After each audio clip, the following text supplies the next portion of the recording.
Santa Clara County inventory just dropped again. But here's the wild part, it's still higher than last year. Let's unpack why buyers are still moving, sellers are still holding, and where prices are heading next. I am Marita, your California and investment real estate expert, back again with your September Santa Clara County market update. As always, let's break it down by property type. Let's start with single-family homes. Active inventory for single-family homes in Santa Clara County continues its annual reduction to 1,111 homes, down an additional 6.3 from just last week, 1.1% from last month, and now up just 8.2% over last year. Ridiculously low numbers. That means a home buyer looking today has about 70 fewer homes to choose from compared to just 2 weeks ago. Pendings, there were 605 homes under contract at the conclusion of August, a 1.3% month-over-month decline, which pales in comparison to the continued inventory drop. The pending numbers still stay resiliently strong despite contrary speculation by doom and gloomers out there. Absorption rate. The absorption rate, which is a fancy way of measuring market heat, came in at 54.5%. Over 60% is a seller's market, hitting its highest and strongest market since March, pre-tariff news. As a seller, your competition just got thinner, which typically means more buyers focus on your property. Average sales price. This was the data mark I was most interested in after the drop-off in prices in July. Did the drop continue to cause some concern? Well, those August prices remained almost identical to July, curbing thoughts of a further drop, and yes, further silencing the local doom and gloomers. That average price currently is at $2.28 million. Continuing on to condos and townhomes, here's quite the story, which another week over week, 3.1% drop in inventory yet again, reaching its lowest point since March as well, and have effectively wiped away the nearly 20% hike in spring and summer available properties.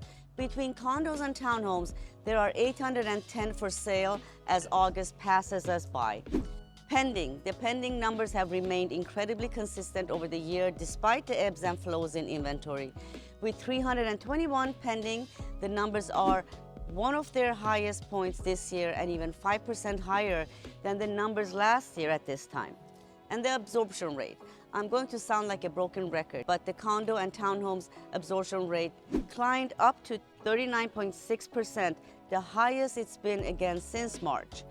Median sale price. However, we did see average sales price drop slightly from month to month again to $1,042,000. That number is only $3,000 over the January average price. This segment of the market has clearly been affected by the reduction in affordability and consumer confidence for first-time home buyers. Looking ahead, interest rates and purchase applications. This question this week is what reports are going to make the Fed consider an interest rate cut. This week it's a big for the job reports, which could be an influence. And if you haven't been paying attention, mortgage rates just hit a 2025 low. Meanwhile, the positive trend of purchase applications, basically people preparing to buy a home, continues its upward pace in all facets, week over week, month over month, and year over year. People want to buy. The Fed watch, always pay attention to the 10-year yield for interest rates, but something to keep an eye on. Does the current political regime try to get short-term rates lower and push adjustable rate mortgages arms if can't get the yield change they want? Currently, less than 10% of single-family loans are ARM loans. And by the way, these are not the ARM loans of the housing crisis in 2008. Borrowers actually have to qualify. Local demand, well presented. Located and priced homes are still moving, but buyers are more particular than in a traditional high competition Silicon Valley market. Negative qualities and smaller demographic properties like 1 and 2 bedroom condos still require patience and motivation as a seller.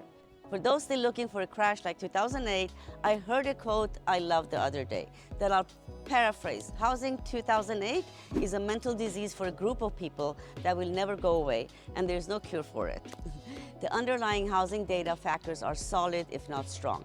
For home buyers, rates are at the 2025 lows and competition is still manageable compared to 2021 craziness. This could be a sweet spot window for you.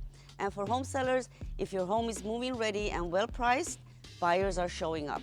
But if you've got flaws, expect longer days on market. When will we see a break in more activity and in inventory? When those home sellers, who are also usually home buyers, decide the gap is doable between a new mortgage rate and their current 3% or less rate, enough to sell their current property. That, my friends, will almost double both inventory and sales. As always, I'm here to educate and navigate, not speculate and fabricate. If this was helpful, give it a like so others can see it and drop a comment below. Thank you. This is Marita, and see you next time.